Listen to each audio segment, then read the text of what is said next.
ہم اپنے YouTube channel پر آپ دوستوں کو ویلکم کرتے ہیں۔ طلبہ و طالبات کے لیے بڑی خوشخبری ہے کہ IBCC کے اجلاس میں گریس مارکس میں اضافہ کیا گیا۔ یہ گریس مارکس کن مضامین پر ملیں گے، کتنے مضامین پر ملیں گے، اس کے علاوہ IBCC کے اجلاس میں کون سے اہم فیصلے کیے گئے، کون سی سہولیات کا اعلان کیا گیا جو طلبہ و طالبات کو دینی ہے، اور ملک بھر کے طلبہ و طالبات کے لیے یہ اہم ترین ویڈیو ہے۔ بہت کچھ جاننے کے لیے آج کی اس ویڈیو میں آپ ہمارے ساتھ ہمارے یوٹیوب چینل پر موجود رہیے۔ خبر کی تفصیل میں جانے سے پہلے ایک گزارش، اگر آپ ہمارے چینل کو پہلی مرتبہ وزٹ کر رہے ہیں اور ابھی تک آپ نے ہمارے چینل کو سبسکرائب نہیں کیا تو ساتھ میں چینل کو سبسکرائب کر کے ساتھ میں لگے بیل آئیکن پر بھی کلک کیجئے گا تاکہ آنے والی ویڈیوز کے نوٹیفیکیشن آپ دوستوں تک بر وقت پہنچتے رہیں۔ تو چلتے ہیں خبر کی تفصیل کی جانب۔ ملک بھر کے طلبہ و طالبات کے لیے بڑی خوشخبری ہے۔ وہ طالب علم جو میٹرک اور انٹر کا امتحان دیں گے ان کے لیے یہ اپڈیٹ کافی فائدہ مند رہے گی۔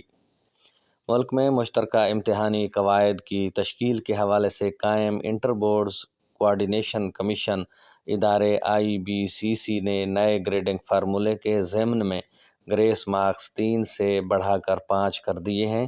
اس فیصلے کا اطلاق ملک بھر میں میٹرک اور انٹر کے امتحانی نتائج 2025 کے امتحانات سے ہی کیا جائے گا۔ اس بات کی منظوری پیر کو ملک بھر کے تعلیمی بورڈز کے چیئرمینوں کے منعقدہ 2 روزہ اجلاس کے پہلے دن دی گئی۔ اجلاس میں ایگزیکٹو ڈائریکٹر IBCC غلام علی ملاح، چاروں صوبوں کے تعلیمی بورڈز کے سربراہوں اور تعلیمی افسران نے شرکت کی۔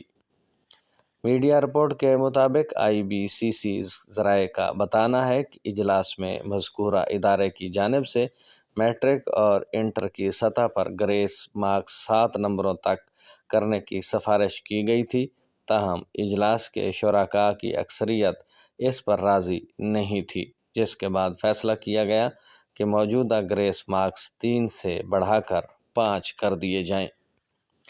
یہ گریس مارکس زیادہ سے زیادہ 2 مضامین میں مجموعی طور پر دیے جا سکیں گے، تاہم کسی تیسرے مضمون میں امیدوار کے فیل ہونے کی صورت میں تیسرے مضمون پر فیصلے کا اطلاق نہیں ہوگا۔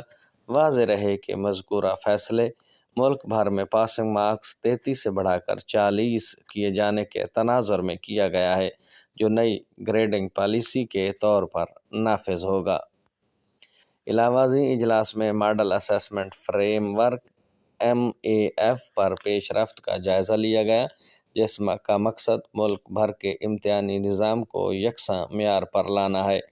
اس کے علاوہ ڈیجیٹل کوسچن آئٹم بینک کے قیام کی منظوری بھی دی گئی، جو MAF کے تحت امتحانات کو ہم آہنگ کرے گا۔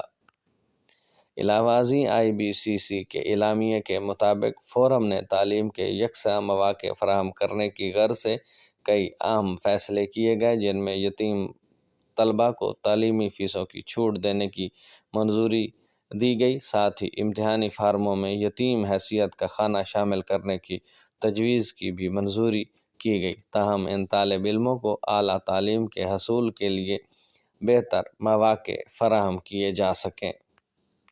ذرائع کے مطابق فارم میں امیدوار کے والد زندہ ہونے یا نہ ہونے سے متعلق کالم شامل کیا جائے گا۔ میڈیکل اور ڈینٹل کالجز کے لیے یونیورسٹی داخلوں کے شیڈول کے ہم آہنگی کے حوالے سے بھی تجاویز پر بات چیت کی گئی، اور تمام صوبوں نے متفقہ طور پر اس بات پر اتفاق کیا کہ امتحانات کا شیڈول یکساں ہوگا، جس کے مطابق مارچ اپریل میں امتحانات شروع ہوں گے اور جون جولائی میں نتائج کا اعلان کیا جائے گا، تاکہ اعلیٰ تعلیمی درسگاہوں میں داخلوں کو امتحانی نتائج کے ساتھ ہم آہنگ کیا جا سکے۔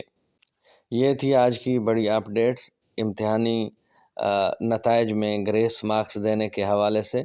جو سب سے بڑی بات تھی کہ 2 مضامین میں اگر مضمون میں فیل ہو رہا ہے تو 3 سے نمبر بڑھا کر 5 کر دیے جائے، اور 2 مضامین میں اگر 5 نمبروں سے بندہ فیل ہو رہا ہوگا تو ان کو گریس مارکس دے کر پاس کر دیا جائے گا۔ اس کے علاوہ یتیم بچوں کی فیسوں کے حوالے سے بھی ان اجلاس میں فیصلہ کیا گیا۔ IBCC کے حوالے سے یہ بات کی گئی کہ ملک بھر میں امتحانات ایک ہی تاریخوں کو لیے جائیں، نتائج کو ہم آہنگ کیا جا سکے کہ اعلیٰ تعلیمی اداروں میں اسٹوڈنٹس آسانی سے داخلہ لے سکیں اور ان کا سال ضائع نہ ہو۔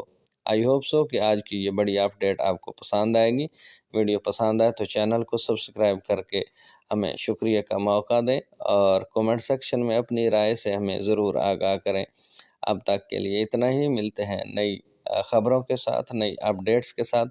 تب تک اپنا خیال رکھیے گا، اپنی دعاؤں میں یاد رکھیے گا۔ اللہ ہم سب کا حامی و ناصر ہو۔